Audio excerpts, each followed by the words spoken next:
పోయి కథం ఎక్కడక్కడ ధర్నా ఎక్కడ చూస్తే పేరు అన్న పోయిన తర్వాత 4 డేట్ నాడు ఆయన కార్యక్రమం అంతా అయిపోయిన తర్వాత 4 డేట్ నాడు రాత్రి 11 గంటల సమయంలో అందరు బాధితులు ఇళ్ళకు దాదాపు ఒక 50 మంది పోలీసులు 8 మంది రూమ్లో ఉండే అన్న 7 మంది ఎస్ఐ లేరు అన్న.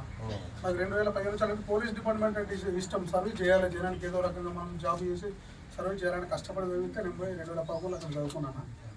ఎగ్జామ్ రాసి వచ్చిన తర్వాత ఈ ఇన్సిడెంట్ అయింది. పోలీసులు రమ్మంటారు లావట్టిరు, నోరు మూసిరు కదా. మా నాన్న అమ్మ ఇట్లా ఏమైంది సార్, ఎవరు అసలు మీరు ఎందుకు వస్తారంటే మా నాన్న లంజోడు గారి మాట్లాడక ఎక్కడ చచ్చిపోతే మాజీ నక్సలైట్లతో వీళ్ళకి సంబంధాలు ఉన్నాయని ఎన్కౌంటర్ చేసి హైదరాబాద్ చౌరస్తాలు ఎక్కడ వారంతో పోతారు. మన నడిగేటోడు మన పీకెటోడు వీళ్ళ కుటుంబ సభ్యులకి ఇట్లా ఎవరైనా వస్తే వాళ్ళ భార్య పిల్లల మీద బ్రోకర్ కేసులు పెట్టి పిల్లలు గంజాయి కేసులు పెట్టి చిన్న పిల్లలు అప్పటికి మా సంవత్సరం పిల్లలు గంజాయి కేసులు పెట్టి తల్లి తండ్రి అసలు ఎవరు అని అడిగే రేపు సమాజం వీళ్ళు తలతో సిగ్గు తలదించుకొని బతకారు వీళ్ళు జీవితాంతము.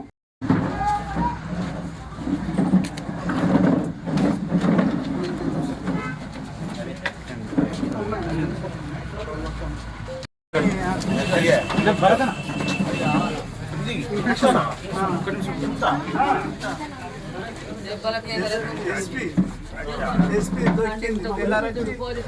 తొక్కి మళ్ళా తనకేసి కొట్టారు. కాళ్ళకి కొడితే నీరు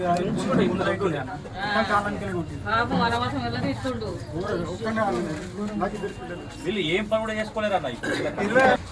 24 సంవత్సరాలు డిస్క్ ప్రాబ్లం నీ అయితే మొత్తం తెలుసు ప్రపంచానికి. ఈ మొత్తం ఒకసారి కంపార్టీ అన్నట్టు 5వ డేట్ నుండి విశ్వజిత్ కంపార్టీ అన్నట్టు 10:30కి వచ్చిండు అన్నడికి. ఆ ప్రొద్దున ఎవరో డిఐ 5 మేడం ఎవరు వచ్చారు కొత్త బిడ్డను చూడటానికి అని వచ్చినప్పుడు ఆమెకు మేము కనబడకుండా పైన పరదలు చుట్టూ పరదలు కట్టి లోపల జమ్ముకాన వరిసి ఆ జమ్ముకాన మమ్మల్ని ఉండేట్టు వీధికి మాకు జమ్ముకాన కట్టి ఆ పరదలు కట్టి ఆ మేడం పోయేదాకా ఇక్కడ ఏం జరుగుతలేనట్టు ఇక్కడ అంతా మంచిగా ఉన్నట్టు చెప్పి ఆ పోయిన తర్వాత విశ్వజిత్ కంపార్టీ అన్నట్టు వచ్చిండు అన్న.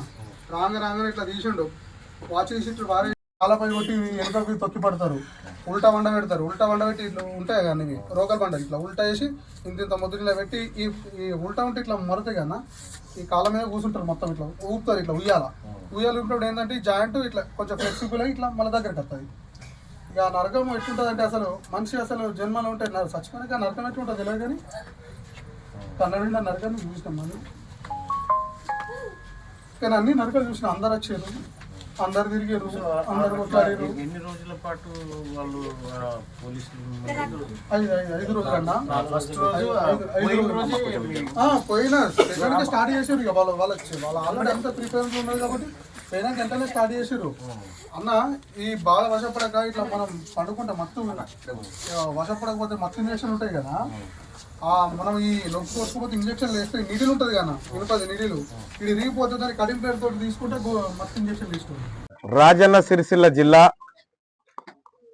నేరెళ్ల గ్రామంలో 9 సంవత్సరాల క్రితం ప్రభుత్వం చేత చిత్రహింసలకు గురిగాబడ్డటువంటి నేరెళ్ల బాధిత కుటుంబాలను పరామర్శించడం జరిగింది. వాళ్ళ యోగక్షేమాలు తెలుసుకోవడం కోసం తెలంగాణ రాజ్యాధికార పార్టీ వాళ్ళ ఇళ్ళకి రావడం జరిగింది. ఇక్కడ ఉన్నటువంటి బాధితులు ఎవరైతే ఉన్నారో 9 సంవత్సరాలుగా న్యాయం కోసం వివిధ వ్యవస్థల చుట్టూ తిరుగుతూ రాజకీయ నాయకుల చుట్టూ తిరుగుతూ అలిసిపోయి ఏదో ఒక రోజు న్యాయం జరగకపోతుందా అనేటువంటి ఒక చిన్న ఆశతోని ఎదురు చూస్తున్నటువంటి సందర్భంలో నేను గతంలో ఈ కుటుంబాల వైపు లేకపోతే ఈ బాధితుల వైపు నిలబడి మా గలాన్ని ఇవ్వడం జరిగింది.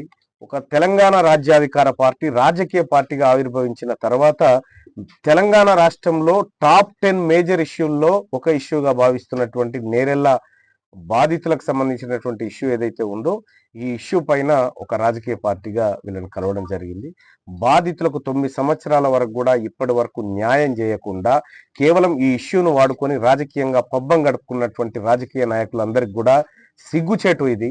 ఎందుకంటే ఇక్కడ వీళ్ళని హింసించినటువంటి వాళ్ళు పదవులలో ఉన్నారు, వీళ్ళని వాడుకున్నటువంటి వాళ్ళు ప్రమోషన్లో ఉన్నారు, వీళ్ళు మాత్రం ఇంకా నేరెళ్లలో న్యాయం కోసం బిక్కుబిక్కుమంటూ చూస్తూ ఉన్నారు.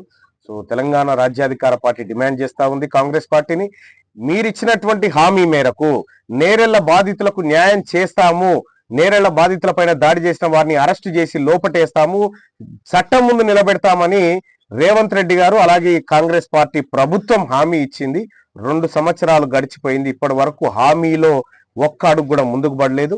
ఈ రాష్ట్ర ప్రభుత్వాన్ని చెప్తా ఉన్నా, రేవంత్ రెడ్డి గారు మీరు గత పాలకులు కాంప్రమైజ్ అయిపోయారా? ఒకవేళ అయిపోతే మేము కాంప్రమైజ్ అయిపోయినామని అన్న స్టేట్మెంట్ ఇవ్వండి. లేదంటే ఇదే కాంగ్రెస్ పార్టీ లోక్సభ మాజీ స్పీకర్ మీరా కుమార్ ని కూడా తీసుకొచ్చి ఇక్కడ రాజకీయ వాతావరణాన్ని అనుకూలంగా మలుచుకుంది. మరి అటువంటి కాంగ్రెస్ పార్టీ వాళ్ళ అధికారంలో ఉన్న సందర్భంలో బాధితులకు న్యాయం జరగకపోవడం సిగ్గుచేటు. ఈ అంశాన్ని ఖచ్చితంగా రాష్ట్ర ప్రభుత్వం లేదంటే నాకు అవకాశం ఉన్నటువంటి అన్ని వేదికల మీద మాట్లాడడం కోసం ఇవాళ బాధితులతో సమావేశం కావడం జరిగింది. ఇప్పటికైనా వాళ్ళకి న్యాయం జరగాలని కోరుకుంటున్నాం. లేదంటే భవిష్యత్తులో ఖచ్చితంగా వీళ్ళకి న్యాయం చేసే దిశగా మా వంతు పోరాటం చేస్తాం.